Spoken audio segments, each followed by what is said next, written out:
ఖానాపూర్ పట్టణంలో integrated school నిర్మించాలని పేరెంట్స్తో కలిసి బీఆర్ఎస్ నేతలు రాస్తారోకో చేపట్టారు. 110 ఎకరాల భూమిని సర్వే చేయించాలని నినాదాలు చేశారు. ఇంటిగ్రేటెడ్ స్కూల్ ఖానాపూర్ టౌన్లో నిర్మిస్తే 4 మండలాల విద్యార్థులకు ఉపయోగపడుతుందని వివరించారు.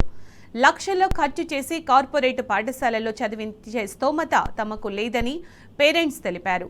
ఇంటిగ్రేటెడ్ స్కూల్కు సంబంధించి తహసీల్దార్ స్పష్టమైన హామీ ఇవ్వాలని డిమాండ్ చేశారు. అప్పటి వరకు రహదారి నుంచి లేచేది లేదని స్పష్టం చేశారు.